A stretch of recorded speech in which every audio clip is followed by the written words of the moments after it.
Delhi liquor కేసులో మాజీ మంత్రి మనీష్ సిసోడియాకు ఊరట లభించింది. సిసోడియాకు సుప్రీంకోర్టు బెయిల్ మంజూరు చేసింది. ఢిల్లీ లిక్కర్ కేసులో 17 నెలలుగా తీహార్ జైల్లోనే ఉన్నారు మనీష్ సిసోడియా. ఫిబ్రవరి 26న ఢిల్లీ లిక్కర్ కేసులో అరెస్ట్ అయ్యారు సిసోడియా. పలుమార్లు బెయిల్ కోసం కోర్టులను ఆశ్రయించినా ఊరట లభించలేదు. భార్య ఆరోగ్య కారణాల దృష్ట్యా పలుమార్లు మధ్యంతర బెయిల్ మంజూరు చేసినప్పటికీ పూర్తి స్థాయిలో ఊరట లభించలేదు.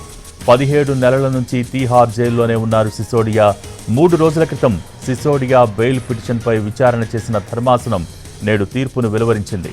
ఈడీ, సిబిఐ 2 కేసుల్లోనూ బెయిల్ మంజూరు చేసింది.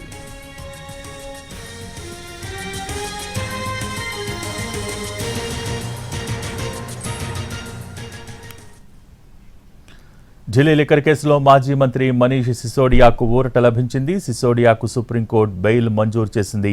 దీనికి సంబంధించి పూర్తి సమాచారం మా ప్రతినిధి రాజు ఢిల్లీ నుంచి లైవ్ ద్వారా అందించేందుకు సిద్ధంగా ఉన్నారు. Raju, over to you.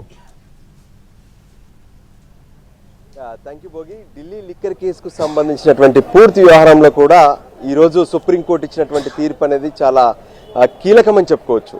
ఏ విధంగానైతే 17 నెలల నుంచి సుదీర్ఘంగా తీహార్ జైల్లో ఉన్నటువంటి ఢిల్లీ మాజీ డిప్యూటీ సీఎం మనీష్ సిసోడియాకు సుప్రీంకోర్టు అంటే దేశంలోనే అత్యున్నత న్యాయస్థానం బెయిల్ మంజూరు చేసింది.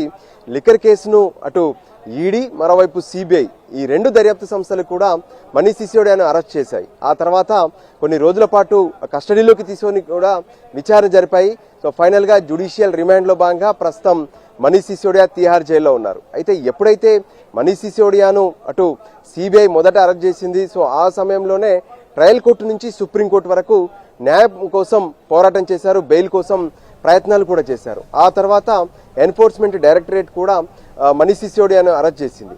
ఆ క్రమంలోనే అప్పటి వరకు ఢిల్లీకి డిప్యూటీ సీఎంగా పలు పోర్ట్ఫోలియోలకు మంత్రిగా ఉన్నటువంటి మనీష్ సిసోడియాను ప్రభుత్వం నుంచి తప్పించి ఆయన స్థానంలో అతీషి, దాంతోపాటు ఇతర మరికొంతమందికి కూడా అవకాశం కల్పించారు. ఢిల్లీ డిప్యూటీ సీఎం ప్లేస్లో మిగతా వాళ్ళకి అవకాశం కల్పించారు సీఎం కేజ్రీవాల్.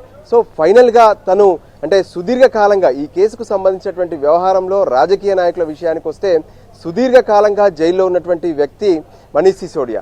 అయితే అటు ట్రయల్ కోర్టు కావచ్చు, ఆ తర్వాత హైకోర్టు, ఆ తర్వాత సుప్రీంకోర్టును వరుసగా తను బెయిల్ కోసం ఆశ్రయిస్తూనే వస్తున్నారు. మధ్యలో తన సతీమణి అనారోగ్యం కారణంగా కూడా పలుసార్లు తనకు 1 రోజు 2 రోజులు మాత్రమే బెయిల్ లభించింది, కానీ పూర్తి స్థాయి బెయిల్ లభించినటువంటి దాఖలాలు కనిపించలేదు.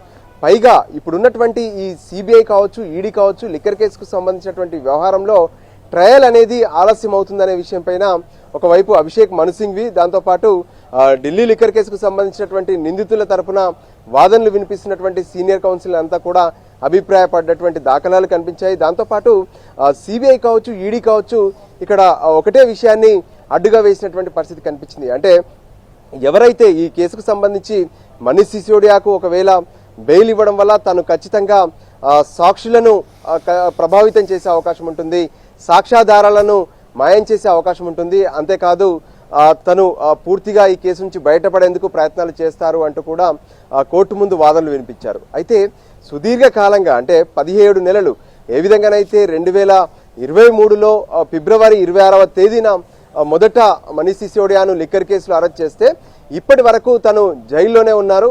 సో ఖచ్చితంగా సుదీర్ఘకాలంగా జైల్లో ఉన్నటువంటి పరిస్థితులే కాదు, గతంలో సుప్రీంకోర్టుకు వచ్చి ఉన్నటువంటి ఆ కేసును కూడా పరిశీలించారు. అంటే 7 నెలలు పూర్తయింది. ఇప్పటికే సుప్రీంకోర్టు గతంలో ట్రయల్ కోర్టుకు వెళ్ళమని చెప్పింది.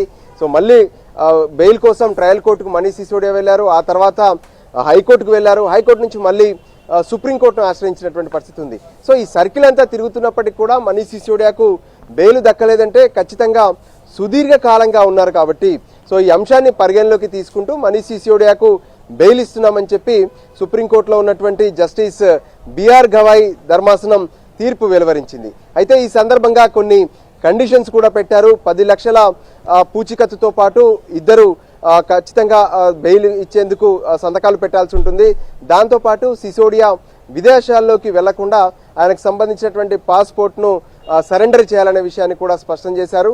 సో ఓవరాల్ గా ఢిల్లీ లిక్కర్ కేసుకు సంబంధించినటువంటి వ్యవహారంలో పూర్తి స్థాయి బెయిల్తో ఇప్పుడు మనీష్ సిసోడియా బయటికి రాబోతున్నారు. సో ఈ నేపథ్యంలో ఇప్పటికే ఢిల్లీ సీఎం కు సైతం అరవింద్ కేజ్రీవాల్ కు సైతం ఈడీ కేసులో బెయిల్ వచ్చింది.